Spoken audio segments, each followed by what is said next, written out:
I wasn't sure what to expect the first time behind the wheel of a VF8. I've heard of VinFast before, I've seen them at auto shows, but I've never experienced the car myself. And I gotta say, there are a few quirks, but the ride itself has been fantastic. This one is the crimson red exterior, and it's the plus trim level, which is the same trim whether you're in Canada, the States, or international as well. On top of that, it's got the software package that also is going to bump up the horsepower and torque. Makes driving it a lot of fun. Pricing wise, the VF8 is going to start in Canada around $56,000, in the States at $46,000, depending on if you're in the Eco or the plus trim level, the paint choice that you've gone for, and some add-ons like floor mats and things like that. You're only going to find the VF8 all-wheel drive, so it doesn't matter if you're in Canada, the States, whatever the case may be. All-wheel drive, it handles better. You're going to get better handling year-round. You're going to get better handling in the wintertime too. And while there's no dedicated snow mode, you do have the flexibility of being able to toggle traction or stability control off to help you out with wheel slippage. Then there are a few cool drive modes on top of that. Looking at the wheels, you're going to find the VF8 available with either 19-inch or 20-inch wheels, so 19 in the Eco, 20 inside of the Plus version of the vehicle. There may also be a 21-inch wheel on the way, but still no confirmation from VinFast if that one's coming yet, but it's looking like it's going to be the case and probably exclusive for the Plus trim level of the vehicle. Charging for the VF8 is done just along the driver's side. And one nice thing is that when the car's locked, the charge door is also locked. So you just have to make sure that you unlock there in order to be able to get into the charge door itself. The VF8 does have support for level 1, level 2, and level 3 DC supercharging as well. When you look at the overall battery though, so there's only one option available, it's 87.7 kilowatts. So it is pretty solid, but the charge times that you get are going to be all over the place depending on how you have it plugged in. One thing that I love about the VF8 is that it does come with a charge cable from the factory. Auto lock feature, kind of neat, but it does come with a charge cable right from the factory that supports both level 1 and level 2. I don't have a level 2 charger hooked up at home outside, so I'm strictly using the level 1 trickle charge. It's about a 1 kilowatt hour draw is typically what I'm looking at. So 87.7 kilowatt battery from 0 to 100, you're going to be about 87 hours. Most public chargers level 2, you might be looking at around 6 kilowatt hour roughly of a draw. So you're going to be 14 to 15 hours to go from 0 to 100. And then you've got DC supercharging, which you're probably looking at 20 to 30 minutes to go from 0 or 10 to about 70, 80%. So you do have different options that are available inside of this ride. Like I said, I just love that it comes with a cable, 20 foot, that has both level 1 and level 2 charge support. Because I find a lot of manufacturers are now charging for that, but VinFast has it included. The front end style of the VF8 is different. I gotta say, I do really like the LED light bar that stretches across. And the way that VinFast has done it, how they've really taken that tapered V in, looks pretty sharp. There's a lot of technology that you're gonna find inside of the VF8 standard. It doesn't matter if you're in the Eco or the Plus trim level of the vehicle. You've got the forward sensing system there. There's the front facing camera as well. So the vehicle does have a 360 camera, which is very, very useful. Getting under the hood of the VF8 is straightforward. Just to the left-hand side of the pedals, there's a release there you can double pull, and then on hydraulics, which is fantastic. And you've actually got some usable front space. In the electric world, not a ton of stuff you have to do maintenance-wise, and really you're pretty much looking at maintenance once a year, which is wild. But you can top up your wiper fluid along the left side. If you need coolant, it's hidden under a tray along the left as well. Easy access to the 12-volt battery, fuse box, and things like that. As I mentioned, you've got the option for an 87.7 kilowatt hour battery. And what that equates to power-wise is 347 horsepower and 369 pound-feet of torque. But There's also the option of getting a software upgrade that's going to bump up the horsepower and torque. So it goes from those base numbers into an impressive 402 horsepower and 457 pound-feet of torque. So I want to do a little 0 to 60 test, or 0 to 100 kilometers an hour, and we'll go in 3, 2, and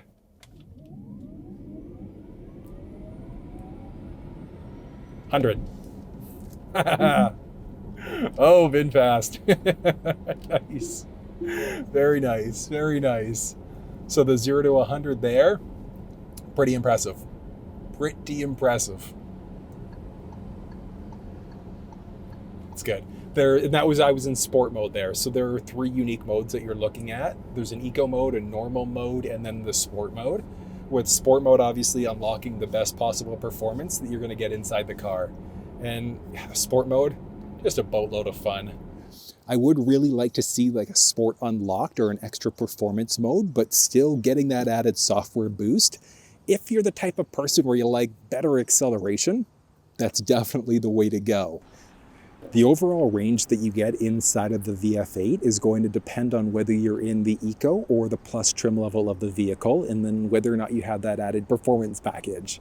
So the best range is going to be in the Eco trim. That's 425 kilometers or 264 miles, which is pretty impressive. But as you get to that Plus, because of all the extra stuff, you're going to drop down a little bit there as well. One thing that's really impressive about the VinFast world, though, is the overall warranty that you get inside of the vehicle. Your basic and powertrain is an impressive 10-year, 200,000 kilometer, or a little over 120,000 mile, which is pretty wild. And then on top of that, the battery coverage is also good for 10 years, unlimited mileage. So once your battery percentage drops under a certain amount, so if it's not holding charge, VinFast will replace it for free for 10 years unlimited mileage, which is wild. So I'm kind of curious how far someone's going to be able to drive this thing within that 10 years to be able to claim that battery warranty. The rear end of the VF8 is also pretty neat. One thing that I like is how the lower part of the bumper in the middle is body color. It's just that really subtle highlight. Tech-wise, in the back end, there's a lot. You're always going to have the rear sensing system. There's also a dual backup camera, so whether you're backing up versus if you need some trailer guidance too, which is pretty cool because you can actually tow inside of the VF8. If you're pulling a trailer that has integrated brakes, you're maxing out at 4,000 pounds versus a trailer without brakes, 1,650, so 1,650 pounds, which is pretty impressive for a vehicle this size. That's obviously going to cut down on your overall range if you're towing. It's just cool to know that you can pull a boat if you really needed to inside of this ride. Now, getting into the trunk of the vehicle can be done a few different ways. You can use the key fob to do it. Just to the right-hand side of that dual camera setup, there's a button that you can push. And then there's also a foot-activated power liftgate. So as long as you've got the key fob on you, just going to swipe your foot under the back. Up it goes. Foot activated power. Off to the left hand side, nothing. But off to the right side, there's also a little light and then a 12-volt power point. There's only one 12-volt power point inside of this ride, and it's in the trunk of the vehicle. So I would like to see one a little bit further up. Ideally, like in the first row would be great. But in the back, you've also got this handy little case that's kind of neat. It's almost got like a grippy bottom to it. So as you drop it down on the cargo cover, you can't easily pull it either, which is kind of neat. So you know that your charge cable is not going to roll all over the place if it's in the bag. But as I mentioned, you've got the charge cable here, 20-foot cable that has both level 1 and level 2 support. On top of that, it's also IP67 rated. So while it can't get fully submerged in water, splashes, if you're charging up in snowy conditions, raining, whatever the case may be, is fine. The brick is IP67 compatible, which is fantastic. Little cargo cover there you can lift up. You've got a decent amount of storage space all around. There's space for a mini spare tire, but there's no mini spare tire inside of this ride, just the goop. So if you ever pop a tire, puncture a tire, if you need to get one replaced, One great thing about being a VinFast owner is that you do have access to roadside assistance, and that's good for 10 years, unlimited mileage for things like towing to a local dealer. If you run out of juice and you need a little bit of a boost, that's available. Lockout services and a number of other things. So like I said, 10 years, which is solid. Folding down the second row seats can't be done from the trunk area, so you've got to be on the inside. So, top into that second row. And there's a tab just along the side of the seat you're going to pull in order to drop down those seats. And there is a boatload of space. And the cargo measurements that you're looking at specifically for behind the first row are going from right where the liftgate would close to just in behind that little console armrest between the first row seats. So if the driver's seat, passenger seat were forwards, backwards a bit, you'd lose or gain a little bit of extra space. There's one thing about the seat though, is that once it's down, it's actually locked down into place. So in order to be able to lift the seat up, the same lever that you'd pull in order to fold the seat down, you're just going to crank that and lift. And up she goes. The VF8 is not a big car by any stretch. I'm 6 feet tall and I am towering over this car. And getting in and out of the vehicle, straightforward. Like getting into the first row, really easy. Getting into the second row, equally as easy. Ooh, assist handles? Aha! There are assist handles on the driver-passenger side for the first and for the second row. But there are highlights all over the place here. Like a nice metallic highlight that wraps all the way throughout the top. The side view mirrors in the VF8 are obviously power folding. They feature turn signals, and then there's also a camera along the top there too. The door handle has a button there you can push in order to either lock or unlock the ride. But look at this. It's the lighter interior, but I'll touch on that in a second. It's a nice aluminum highlight that follows through the door into part of the dash as well across. Then it's simple here. You've got your basic window controls, kill off power to those rear windows as well, a little bit of door storage, and then speakers. I'll touch on the speakers in a sec. The seat inside of the ride I found was comfortable, and it's power adjustable, so you can go forwards, backwards, up and down with it. Adjust the backrest, and then there's 4-way lumbar support on top of that. And outside of that, no instrument light controls there. Everything is done through the infotainment system. Ooh, here we go. Oh, I hit the brake, that's why. So there's no physical power button inside of the ride. It's actually done when you hop in by pushing the brake. And then in order to turn the car off, after, well, you want to leave, you hit park and then you hop out, you lock the car, and then after a few seconds, it'll turn off. It's pretty neat. It confused me a little bit when I first hopped in. I was like, what's going on? But one cool thing is that the car actually does turn, well, it stays on. So you can throw it into park, open up the door, and it actually stays on. So when I was in the Volvo C40 Recharge, when you hopped out, it turned off automatically. I was like, why? Pourquoi? But inside of this vehicle, you can leave yourself in park, open up the door, and you're good to go. And there's a really good amount of space here too. So the seat, as far down as it's going to go, 4 inches of headspace, I'd say. I'm 6 feet tall. So you're looking at 6'4", 6'5"-ish. You may be comfortable inside of this ride. But there are 2 different seating materials that are available inside the vehicle. So it's either leatherette or there's a faux leather seat instead, so a vegan leather. There is a difference between the two. Vegan leather is more of like a truer leather experience versus the leatherette is, it's still a synthetic leather, but it's like a lesser quality in comparison. But that's the difference between the Eco versus the Plus mode of the vehicle. But the interior here is neat. And hold on, can you see this? Oh, can you, from this angle? From this angle? Oh yeah, there you go. Look at that. Little head-up display inside of the ride. So there's, obviously no traditional cluster screen, which absolutely threw me off when I first started the vehicle up. But this part of the infotainment system is dedicated as your cluster screen instead. So it's got all the necessary info, what's going on with your turn signals as you go, flashing at your high beams, things like that, even like as you hit the brake lights, etc. The gear that you're currently in, seatbelts and things like that. But I'll touch on that in just a second.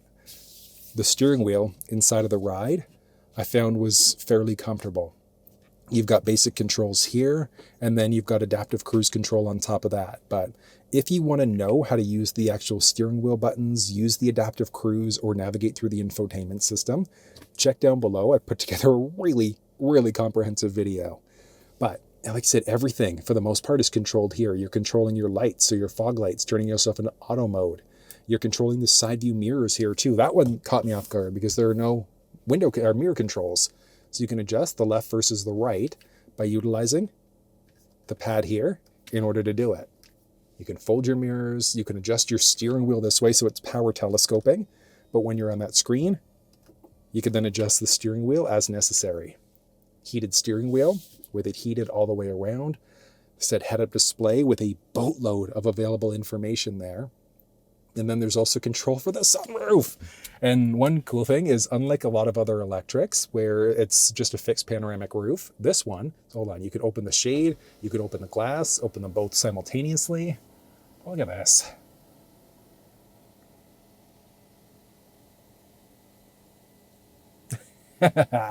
Love it. Full panoramic roof inside of the ride. You can vent it open if you want to. Fully open, and then there's this little slider where the option where, like, wherever you stop sliding, it's going to open up to that point, but you can see a little counter as it does it. But that's neat. And even with it fully open, look at that. Beautiful. And the side profile outside looks really good. You can fully open, close both, but the fact that it's like can be fully opened, really, really cool. Yeah, so the infotainment system, there's so much to this. There's a series of quick options. You've got drive mode, so you've got eco, normal versus a sport mode. Creep mode, so if you take your foot off of the brake there, it's going to essentially just creep you forward like a traditional internal combustion engine. There are a few different levels for the regenerative braking. I did find, like, even in the high version of the regenerative braking, it's not a one pedal drive. So you take your foot off the accelerator, you slow down. It's just not as fast as I would like to see, but still the regen braking there is fantastic. And then so many options. There's a 360 camera here as well. So you've got a front view, you can see the side mounted camera view, a backup view, a hitch view as well. So a lineup view, and then you can also zoom in if you wanted to. Really, really useful. Oh, I love it. Then a full 360 view too. So here's the thing. I don't know if you can make out the quality there. It's not the greatest quality. That's one thing that I would absolutely love to see upgraded. And I don't know if it's software or if it's the hardware itself, but the cameras they're there. I'd love to see it as a higher quality control or higher quality camera though instead. There are different modes. So you've got a pet mode here as well. So you can adjust the temperature there if you want to. You can customize the message, exit pet mode as well. And then you can move into a series of other modes too. So quick launch, camp mode means that the infotainment system stays on while you're parked. A valet mode, with the valet mode gives you the option of even doing things like restricting how fast a valet driver can go. Really, really cool. Heated seats, but look at this. Okay, so heated steering wheel, but you've got heated ventilated first row seats, driver passenger side, and on the second row, heated and ventilated, which is amazing. And that's the same. Driver passenger side there, just for the outboard seats, but still, I love that that's got that available. And then nice swipe gestures throughout. Tons of different options available here. There are games that you can play. There's a built-in web browser inside of this ride. And one really cool thing about the web browser is that it's got full video playback capabilities too. So once the video loads up, look at this. Full video playback while you're parked. So if you wanted to watch videos inside of the vehicle, you've got the flexibility to be able to do it. Using paddle shifters, this one doesn't have it, but if you're in a car that does, that video that I've got on my channel, really, really useful. But yeah, full video playback. And then audio playback is straightforward, so you've got different options for media. But here's the thing, speakers, like I said, all over the place. So there are 2 different speaker options that are available. So it's either an 8-speaker system or a 10-speaker plus a subwoofer, like what we're looking at inside of this ride. And you've got options. So you've got FM stations that are available there, Bluetooth, if you've got USB media as well. And that's for video too. So if you've got video on a USB stick, you can play it back right through this screen. Oh, VinFast, I love it. And then you can look at artists, genres, whatever the case may be. But if we click through,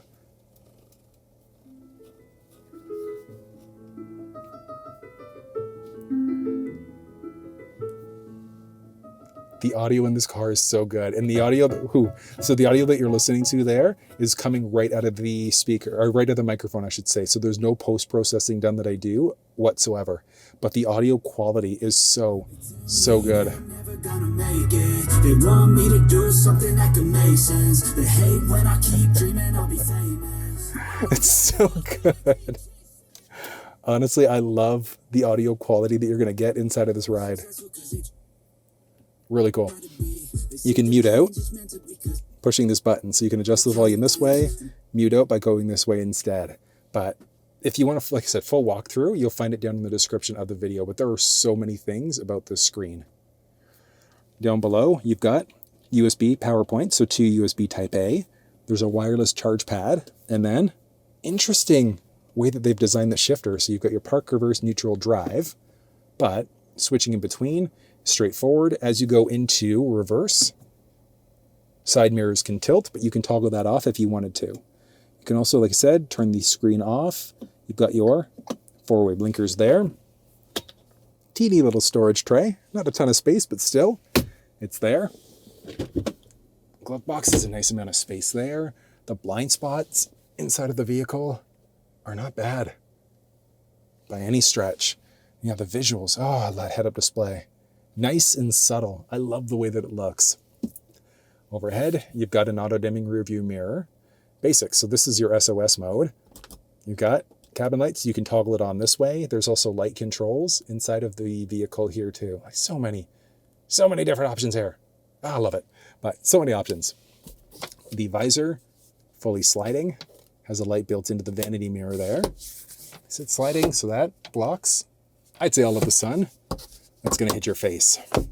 But the overall design here is really neat.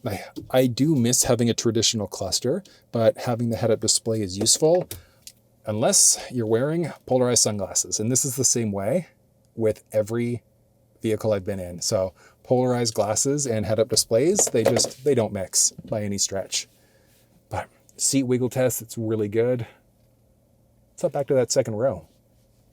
Hold on.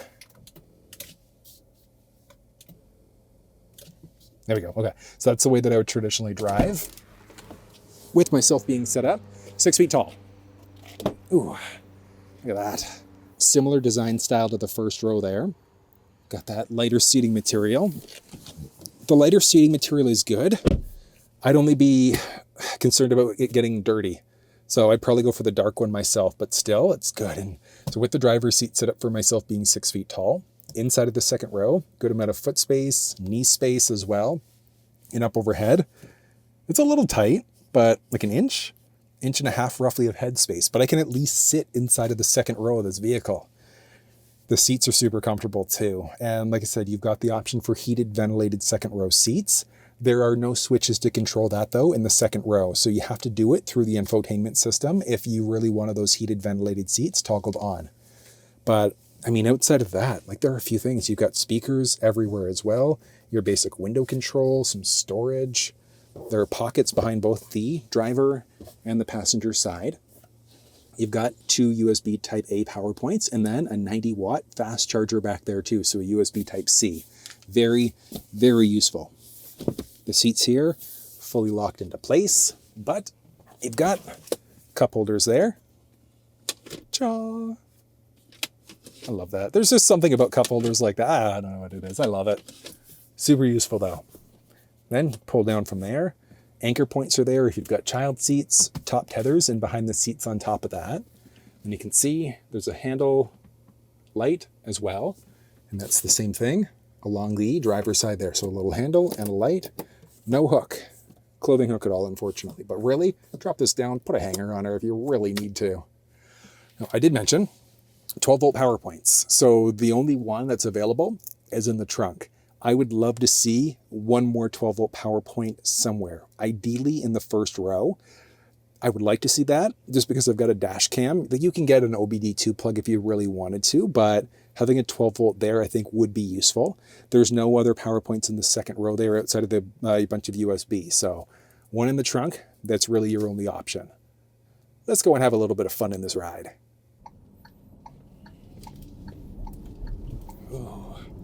The instant torque inside of electric cars is so good. So good. It definitely helps that this is the upgraded VF8 that has the added software update to get more horsepower and torque though. But it's really nice. Where are you going, fella?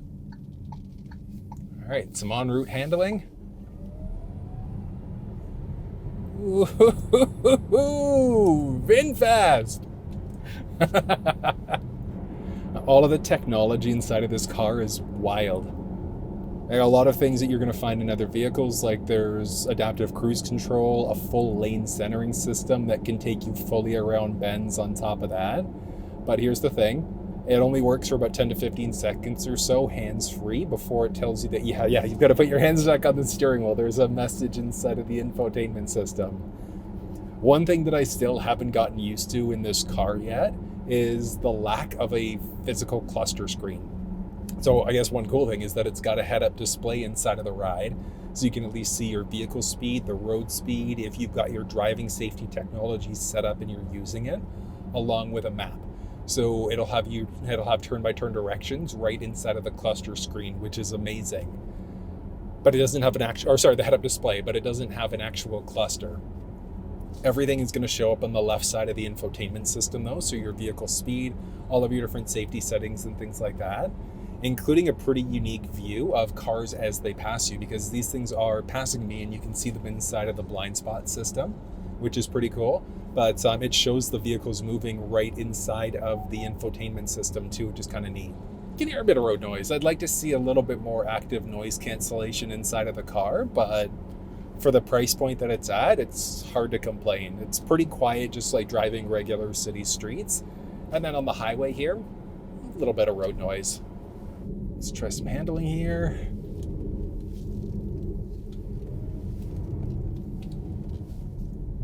I mean, no complaints there. That was pretty solid. You're only going to find the VF8 available all-wheel drive.